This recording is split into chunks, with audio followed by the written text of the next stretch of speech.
Dimanche 12 octobre 2025, comme vous pouvez voir, je viens de sortir du lit. Il est 4h44. Je n'arrive pas à prendre sommeil, donc j'ai décidé de réfléchir un peu avec vous parce que je constate malheureusement qu'en Afrique, nous sommes encore dans l'émotion, dans la propagande, dans l'inutilité et que beaucoup de personnes ont perdu la boussole, c'est-à-dire le sens de ce que nous sommes en train de faire. En Afrique, on peut parler de démocratie. En Afrique, chez nous, là, quelqu'un peut nous parler de démocratie. La démocratie, c'est le pouvoir du peuple, par le peuple et pour le peuple. Les peuples en Afrique ont un pouvoir. En Afrique, là, les peuples ont un pouvoir. En Afrique, on peut parler d'autodétermination.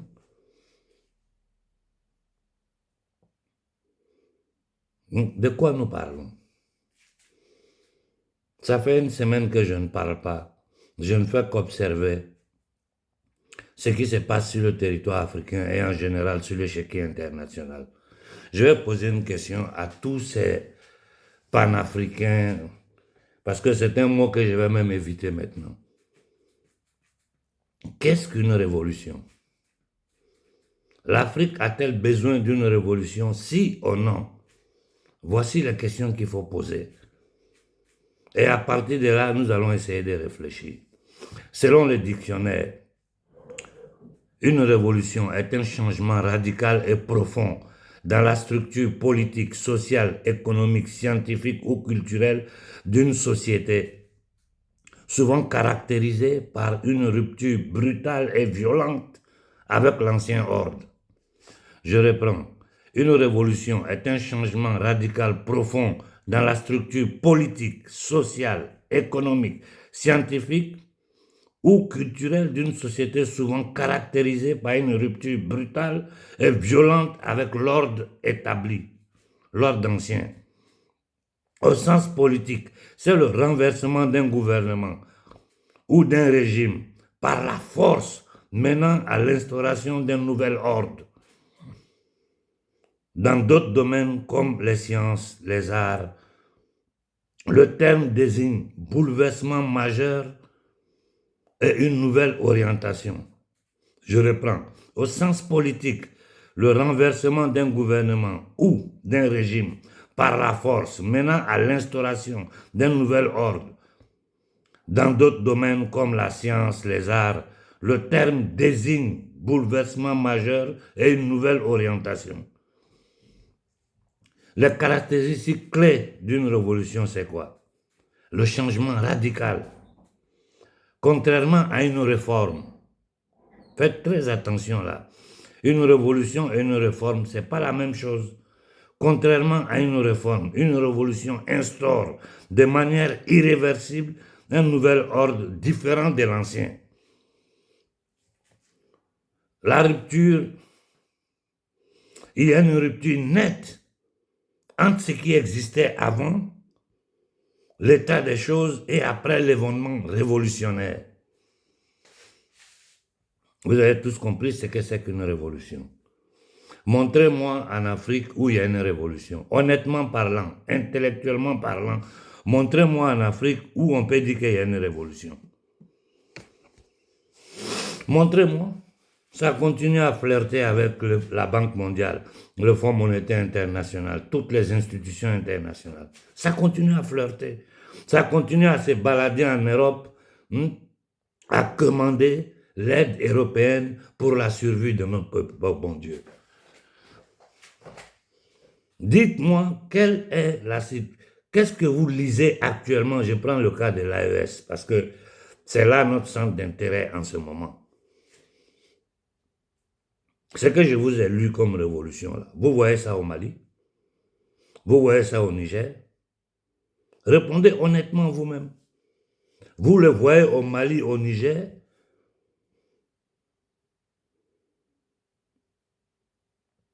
Arrêtons de nous blaguer nous-mêmes.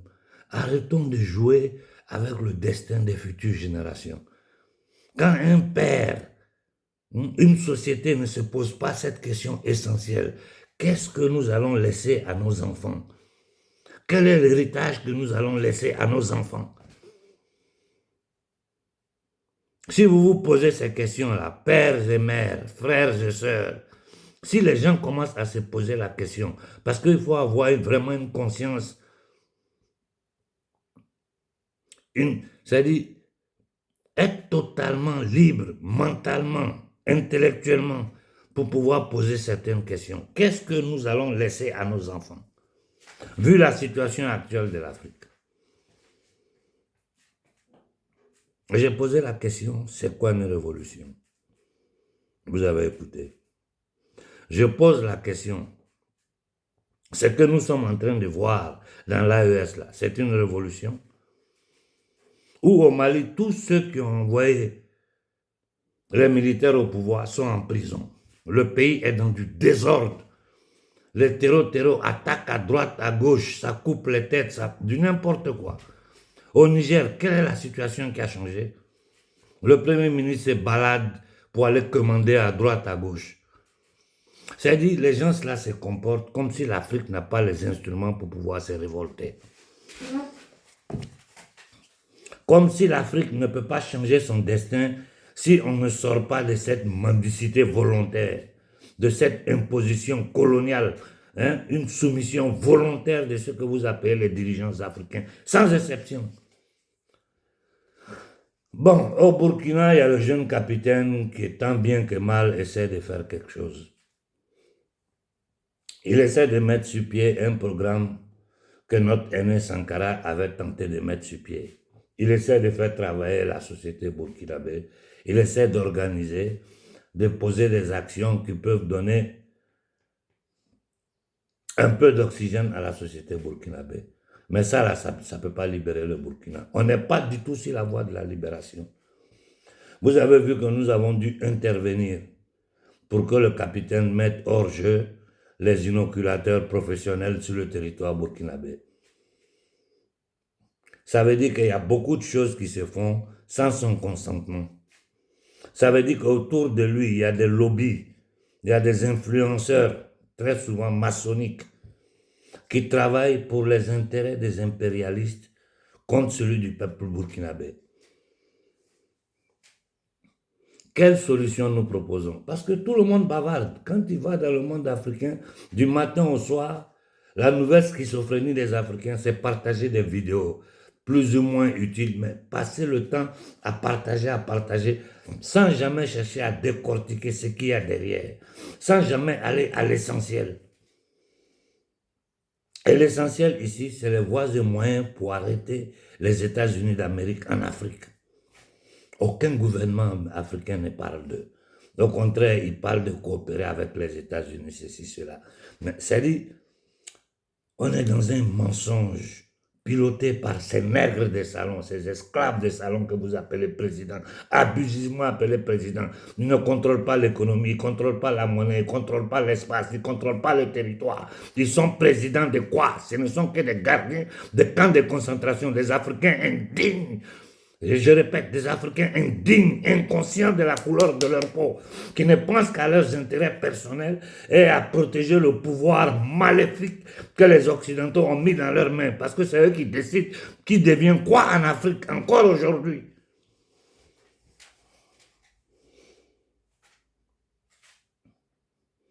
Je vous ai donné la définition des révolutions. Vous voyez ça en Afrique? Des misérables qui aiment bien se mettre des boubous parfumés avec tous les pourcentages qu'ils prennent dans tous les contrats au niveau d'Afrique, tout l'argent qu'ils volent, leurs familles sont dans les écoles françaises, et puis ils sont là. Tiens, quand ils se lèvent le matin, le seul discours qu'ils connaissent, la France, parle-nous du Niger. Depuis que tu es arrivé au pouvoir, quel est le changement qu'il y a eu au Niger? Zéro, la situation est devenue pire. La situation sécuritaire est pire, rien n'a changé. La situation économique, n'en parlons même pas. Et les mêmes gens, comme les Youssoufou, toute cette bande de voleurs, de criminels, ils se baladent tranquilles, ils sont en Afrique, on les reçoit avec des honneurs. Un batracien, un criminel, un voleur, un assassin comme Youssouf. Les bazooks, mais c'est du n'importe quoi. Au Mali, tu regardes aujourd'hui ce qu'on appelle le gouvernement de transition, cette dictature militaire malienne. Il n'y a que les gens de la France-Afrique autour de Koïta. Il n'y a que les gens de la France-Afrique autour de Koïta. Et pourtant, ce combat, nous pouvons le mener. Aujourd'hui, là, nous avons assez de rapports avec la jeunesse africaine. Nous avons assez de rapports privés avec le mouvement populaire africain pour pouvoir organiser des actions politiques claires contre l'État nazi négrier américain. Mais en Afrique, tu ne peux pas parler de ça. Au Mali, on ne peut même pas tenter. Si vous tentez, Koïta vous tue. Au Niger, tentez de vous lever pour dire que vous allez contre les Américains. Vous allez voir ce que Tiani va faire. Tous les vidéomans misérables, inconscients, esclaves inconscients vont sortir pour tenter de faire la propagande. Ils vont essayer de dévier. Moi, j'ai vu que ça au Mali. Quand au Mali, on disait prenez les ambassades de France. Qu'est-ce qui s'est passé? Les militaires derrière envoyaient les gens pour saboter ça. C'est pas tout on dit sur la toile. Et si nous n'affronterons pas les États-Unis à visage découvert, ici et maintenant, là, nous allons payer les pots cassés. Regardez ce qui se passe dans le monde. Regardez les crimes américains, la manipulation, le mensonge, le génocide que l'Amérique est en train de commettre en Palestine. Oui, c'est l'Amérique qui commet ce génocide-là en Palestine. Est-ce qu'un bout de terre, un petit pays comme Israël, là, au milieu des Arabes, là, ne peut rien? Et l'Iran l'a démontré. Chaque 15 heures, je répète, chaque 15 heures, les États-Unis d'Amérique livrent armes, matériel militaire et tout ce qui est nécessaire à Israël pour porter en avant cette guerre, pendant qu'ils parlent de trêves, de paix, des bêtises. Aujourd'hui, ce sont les cars, les robots piégés que les Israéliens utilisent, offerts par les Américains. Quand je dis robots piégés, je ne parle pas de petits robots japonais où on met des bombes, non. Ce sont des cars armés, remplis de bombes, qu'ils envoient à l'intérieur de Gaza et font exploser. Chaque jour, Israël tue au moins 100 personnes, avec au minimum 30 enfants. Dernièrement, j'ai beaucoup essayé de décortiquer la situation en italien. Aujourd'hui, ce n'est pas le but de cette vidéo, mais nous allons y revenir pour vous expliquer comment ce système démoniaque travaille. Comment ils sont en train d'utiliser l'Ukraine contre la Russie. Parce que leur objectif, là, c'est balkaniser, détruire la Russie et prendre contrôle du territoire russe. Comment jusqu'aujourd'hui, ils utilisent, comme ils ont utilisé l'Ukraine, comme ils sont en train d'utiliser Israël, c'est de la même façon qu'ils utilisent Taïwan contre la Chine. Mais quand tu vas parler de Taïwan, les gens ne savent même pas c'est quoi. Taïwan, c'est un territoire chinois. Je vais en mémoire parce que je n'ai pas les notes à côté de moi. Mais Taïwan est un territoire chinois. Dans la guerre Chine-Japon, en 1895, je crois la guerre a duré 1891-1895, le Japon a gagné la guerre et le Japon a pris contrôle de Taïwan comme territoire colonial que le Japon a administré jusqu'en 1945, à la fin de la Seconde Guerre mondiale où le Japon est sorti perdant. Taïwan est revenu à la Chine. Ce sont des Chinois.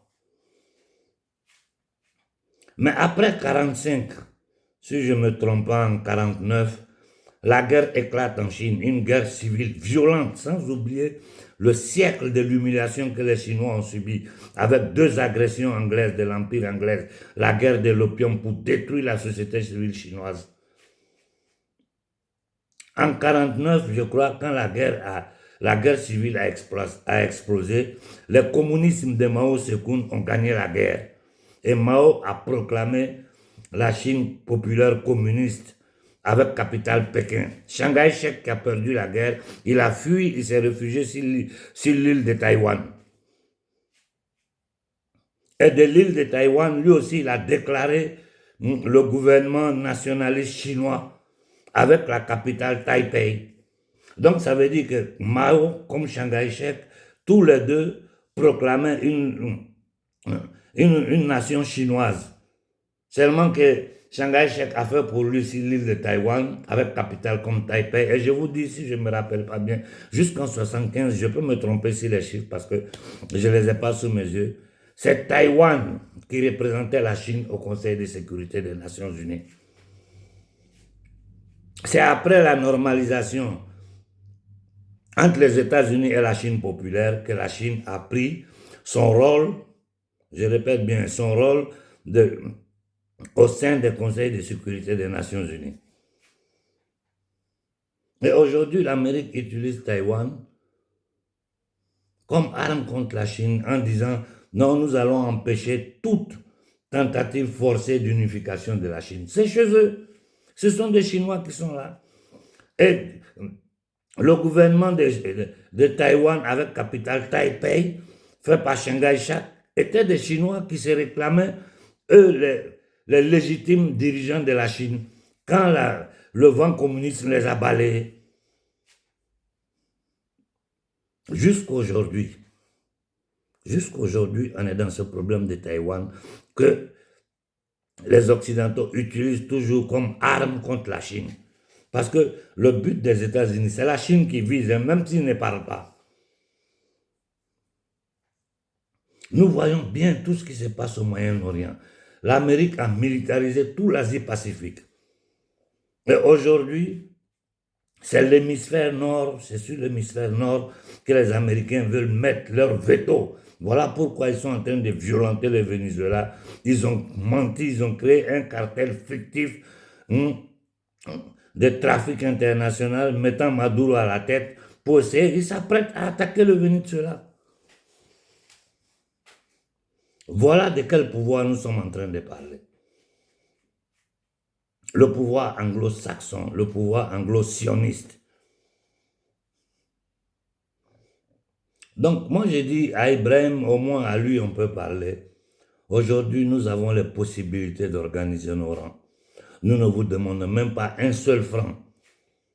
Laissez-nous organiser nos rangs pour attaquer les ambassades des États-Unis. Ce qui se passe là, les attaques au Burkina, les djihadistes, c'est la CIA qui est derrière. Ce qui se passe au Mali, c'est la CIA qui est derrière. Ce qui se passe au Congo, c'est la CIA qui est derrière. Et la nouvelle doctrine militaire américaine le dit clairement. Il ne parle plus du ministère de la Défense, mais du ministère de la Guerre.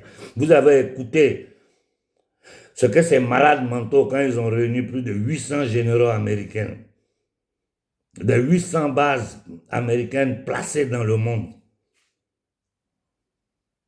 les discours qu'ils leur ont tenus là-bas, c'est un discours de guerre, de violence. C'est-à-dire, clairement, ils ont dit, nous là, le droit international, ça n'existe plus. La charte des Nations Unies, ça n'existe plus. Rien n'existe. Maintenant, là, nous allons attaquer quiconque va contre nos intérêts.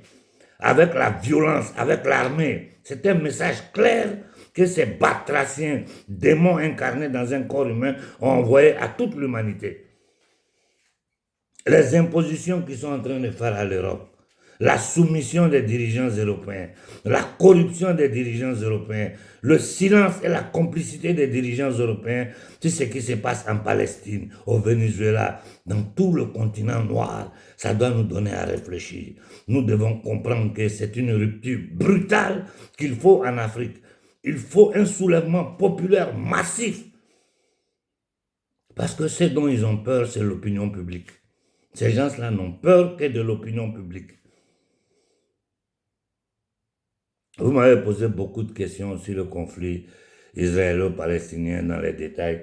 Je vais y revenir. Mais ce qui m'intéresse, l'urgence pour nous aujourd'hui, c'est de pouvoir organiser nos rangs et nous lever contre les États-Unis d'Amérique. Tant que nous ne ferons pas ça, nous divagons.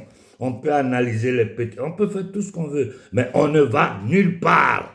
Ayez l'honnêteté intellectuelle, ayez l'honnêteté morale. Posez-vous la question, dans ces conditions-là, qu'est-ce que nous allons laisser à nos enfants? Quel est toi qui m'écoutes, père de famille, mère de famille? Regardez ce qui se passe. Quel futur il y a pour nos enfants? Les nègres, c'est-à-dire l'indignité de l'homme noir me dépasse. Oh, ça c'est quelle malédiction ça. Ils sont dans la même bêtise là depuis près d'un siècle. Ils insistent dedans. Aujourd'hui, c'est les vidéomans qui payent avec des miettes, des inconscients, des indignes, qui les défendent, qui mentent, qui tentent de manipuler l'opinion africaine. C'est-à-dire qu'ils travaillent contre nous. Les dirigeants africains travaillent contre les Africains. Regardez le cas pathétique du Sénégal. C'est pathétique. Je les écoute, les dirigeants sénégalais, mais j'ai la nausée. C'est de la foutaise. C'est du manque de respect pour les Sénégalais. C'est de la lâcheté, de la trahison. Si nous ne faisons rien, le Mali va rentrer dans le chaos. Ça, je vous le dis. Le Mali est déjà dans le chaos. Mais si nous ne faisons rien, Assini va commettre des dégâts.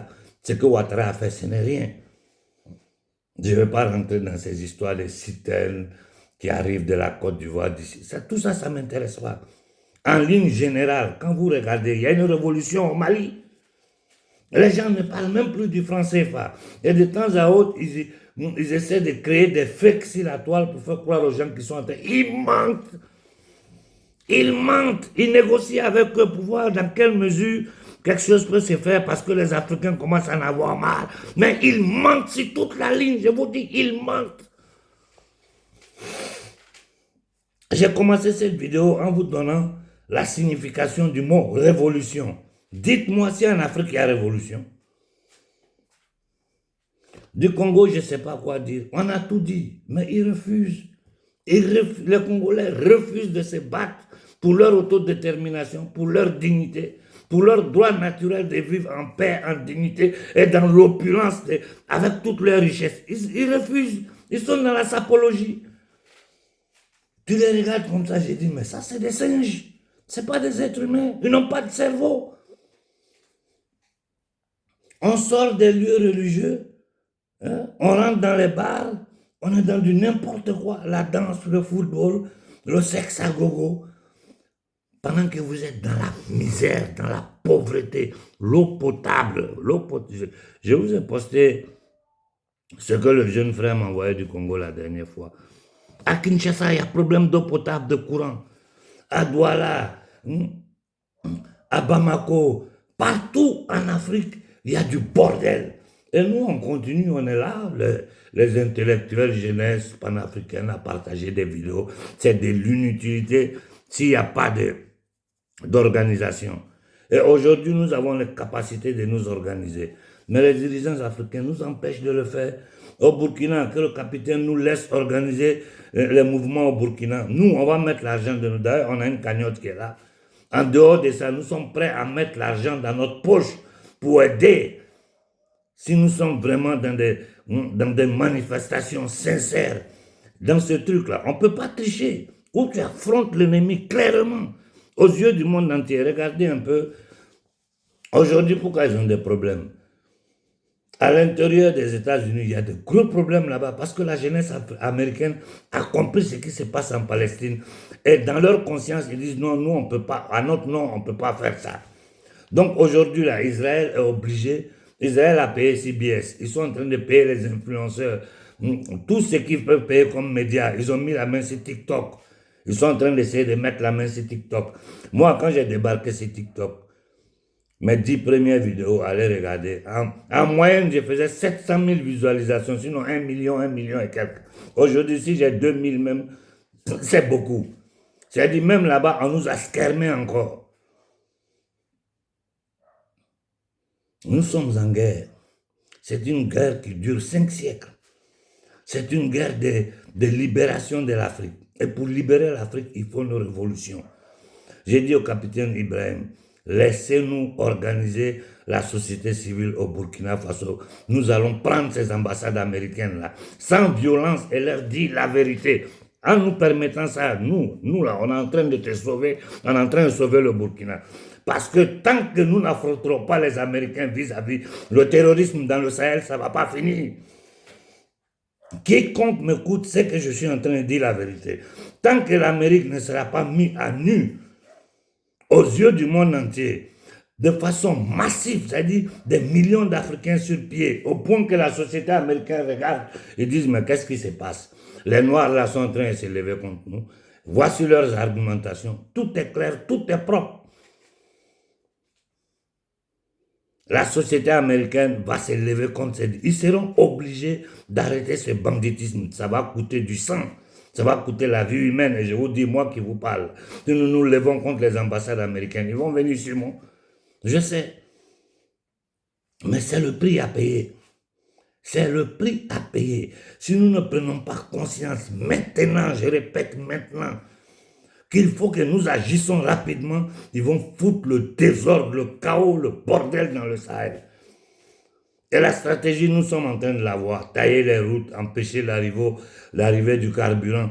Tout ça là, c'est saboter l'économie, c'est paralyser le pays, c'est mettre les gens dans le désarroi, dans la peur, dans l'inconfort. Et pour quel objectif? Balkaniser le Mali, prendre possession des richesses du Mali. On ne parle même pas des richesses du Mali.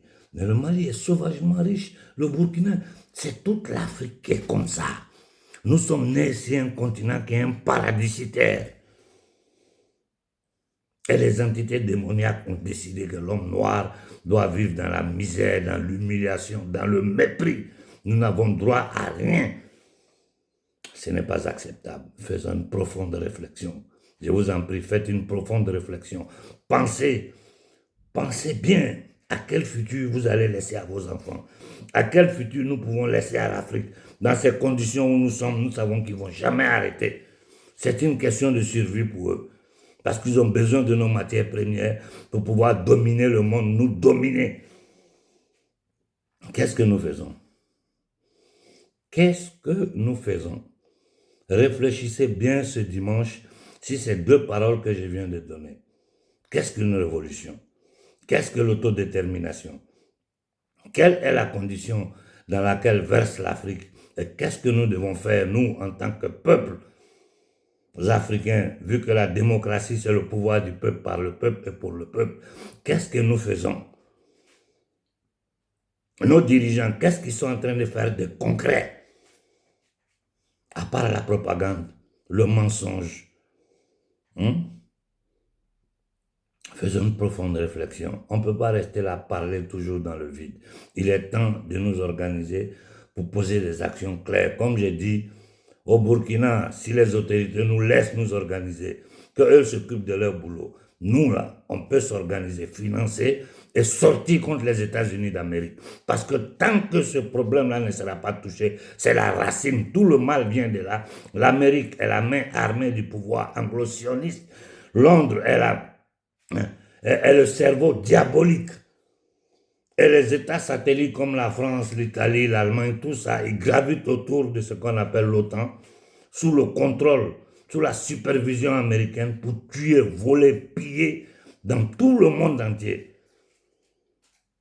Ils sont en train de voter des lois au Parlement européen ici. Mais c'est fou, quoi. J'ai jamais pensé qu'en Europe, un jour, ils pouvaient se permettre de faire ça.